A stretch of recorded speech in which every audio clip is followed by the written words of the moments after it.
Alors, salut tout le monde, salut Cathy, heureux de te retrouver pour notre deuxième chronique branchée sur ma santé. Et d'ailleurs, merci à tous ceux qui nous regardent actuellement parce que la première, et je ne suis pas très surpris parce que tu es vraiment une sommité en la matière, a été extrêmement bien reçue, Cathy. Alors, on voulait tout de suite récidiver. La première, c'était sur développer de saines habitudes par rapport à nos écrans, par rapport à la technologie. Certainement en lien avec ce qu'on vit présentement dans cette période présentement là, de confinement à la maison, les devoirs et tout ça. On a l'impression que nos enfants sont un peu plus accrochés sur leurs différents appareils. Et là, aujourd'hui, tu proposes le cycle de lassitude. Et tout de suite, Cathy, si tu le veux bien, on va donner une définition que j'ai prise sur Internet. C'est état d'une très grande dépendance à l'égard d'une substance toxique. Et dans ce cas-ci, on ne parle pas de drogue, mais on parle de nos écrans, on parle de la technologie. Alors, c'est quoi exactement? Parle-moi de ce cycle d'assuétude, parce que quand tu m'as envoyé ça, je suis tout de suite allé faire une recherche Google. C'est quoi ça? Essentiellement, c'est de la dépendance. Oui, bien, le cycle de l'assuétude, il faut dire que ça vient de Stanton Peele. C'est vraiment une façon de comprendre la dépendance. Et là, moi, je l'ai fait de façon simplifiée là, pour comprendre l'utilisation abusive de nos enfants ou nos ados là, quand ils utilisent les écrans. Et c'est cette façon d'expliquer pourquoi ils aiment tant ça, nos jeunes, bien, je le fais dans mes conférences parents. Puis depuis ce temps-là, que je présente ça, il y a des papas, des mamans qui viennent me voir à la fin puis ils me disent « Ah, mais je comprenais pas pourquoi mon enfant, qui avait des périodes plus élevées d'utilisation des écrans, je comprenais pas. Et là, je comprends que ça comble certains besoins ou certaines gestions d'émotions. Alors, c'est vraiment très bien. Moi, je l'adapte toujours à peu importe le problème de la vie. Là. Je l'adapte à plusieurs problèmes. Ouais. Parce que dans le fond, c'est drôle, ça m'interpelle ce que tu dis, parce que lors de la première chronique, on a parlé beaucoup de développer des mauvais plis. C'est un petit peu ça qu'on veut éviter, parce que quand on développe des dépendances, sous-entend qu'on va devoir travailler très, très fort pour briser ces dépendances-là. Et lors de la première chronique, tu nous parlais énormément de ça, de trouver un équilibre. C'est vraiment le mot, je pense, qui est le plus important, parce que comme parents, souvent, et je sais que je ne suis pas le seul à faire ça, notre réflexe, quand on voit qu'ils sont trop accros, je vais te confisquer ton cellulaire, donne-moi ta tablette, ou bien c'est terminé pendant une période de 2-3 jours, une semaine, les jeux vidéo, et je te vois hocher de la tête, tu sembles indiquer que ce n'est pas la bonne façon de faire. Non, parce que si, par exemple, si on se fie au cycle de l'assuétude, si notre enfant va plus souvent ses écrans sur Netflix ou ses réseaux sociaux parce qu'il vit un stress par rapport à ses études, peu importe, bien là, en lui retirant son automédicament, sa gestion de stress, on lui en donne 2 et 3 fois plus. Alors, c'est sûr qu'il va mal réagir, c'est sûr qu'on lui enlève quelque chose sans le remplacer par qu'est-ce qu'il a de besoin, lui, pour gérer ses émotions, son stress, ses difficultés, peu importe.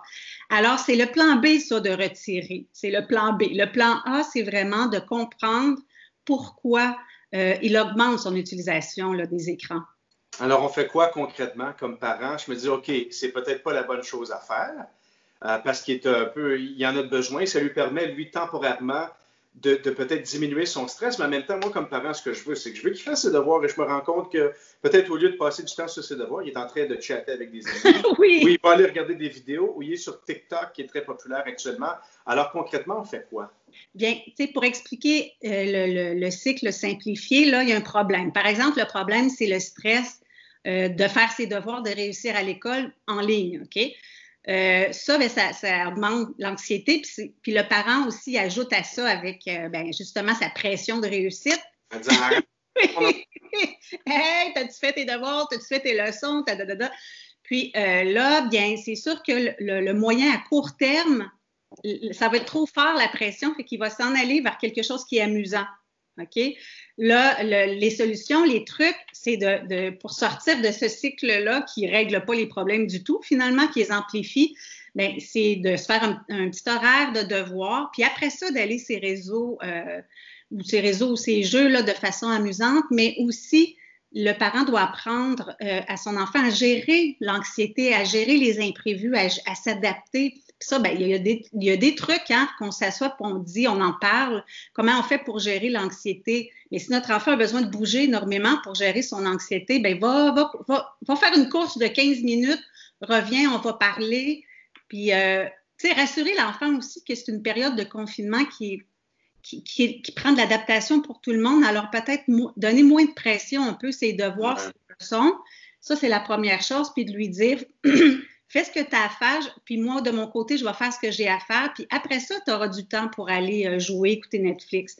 Et c'est toi, Cathy, dans tout ça, excuse-moi de t'interrompre, mais ça me fait penser à. On dirait que c'est comme le moment parfait pour trouver cet équilibre-là, parce que dans le fond, dans la plupart des cas, on ne parle pas des étudiants au cégep ou à l'université.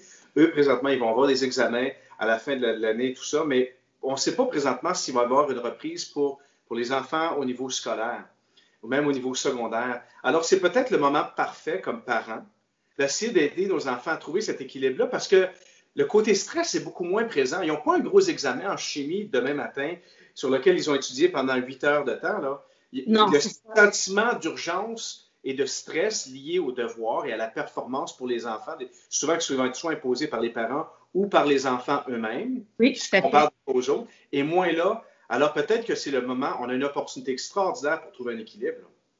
Oui, tout à fait. Puis non, mais c'est vrai que c'est important, c'est de dire, c'est vrai qu'on ne sait pas, on y va au jour le jour, puis ça, ça peut occasionner vraiment de l'anxiété pour les parents, est-ce que je retourne au travail ou pas, mais les enfants sont des éponges, je les appelle Bob l'éponge, sont vraiment des éponges, puis ils vont tout ressentir puis vivre votre inquiétude, les parents, tu sais. Donc, c'est ça, c'est vous-même apprendre à gérer, puis d'essayer de gérer tous ensemble, mais c'est un gros stress pour tout le monde, puis encore plus pour les enfants qui n'ont pas appris comment gérer le stress. Alors, c'est sûr qu'ils vont se tourner automatiquement vers les écrans et c'est de ne pas paniquer avec ça, c'est de les accompagner à vraiment utiliser ça de façon là, équilibrée. Puis faites les devoirs avant. Autrement dit, c'est plus facile, tu sais.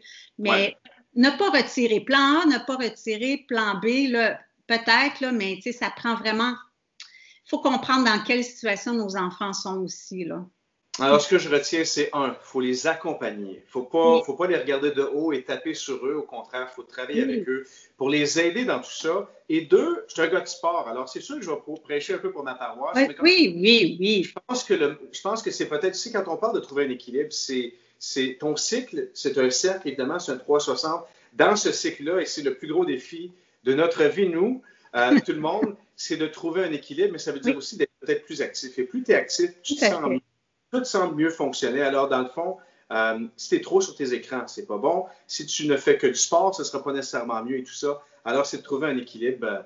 Encore une fois, une excellente chronique. C'est extrêmement intéressant. Et je pense que je parle au nom des parents en te disant merci, Cathy, de nous aider et nous guider dans tout ça. J'apprécie. Puis d'ailleurs, peut-être une petite précision, Cathy, je ne sais pas ce que tu en penses, mais pour ceux qui nous écoutent, on ne veut pas être moralisateur, au contraire. Non. Il y a beaucoup de bons dans la technologie, la preuve. On se parle par technologie présentement. Et sans ça, on ne serait pas en mesure de pouvoir présenter cette chronique-là. Donc, il y a beaucoup de bons. Mais comme dans n'importe quoi, il faut trouver un équilibre. C'est le mot du jour aujourd'hui. C'est de trouver une façon de faire les choses de la bonne façon pour ne pas développer de dépendance, pour ne pas avoir des comportements abusifs. Alors, c'est un peu ça aujourd'hui. Oui, la gestion des émotions. Apprentissage de trucs pour gérer les émotions, dont le sport, naturellement. Oui. Voilà, tu sais, puis d'y aller aussi, faut comprendre que tout le monde est en confinement, puis que ça hausse la gestion du stress, là, ça se complique un peu, puis c'est ça, faut pas être... on impose aux parents, des fois, en ce moment, d'être enseignants, mais soyez un enseignant qui accompagne vos enfants là-dedans, là, et non un enseignant punitif. Très, très bien dit, absolument. Cathy, merci beaucoup. J'ai déjà hâte à la prochaine chronique. Oui, moi aussi. Merci beaucoup. Alors, on vous invite à aller sur la page Facebook. Le lien est là. Allez lire les chroniques, les partager également. Et on a déjà hâte de vous voir. À bientôt, tout le monde. Bye, Cathy. Bye-bye. Merci.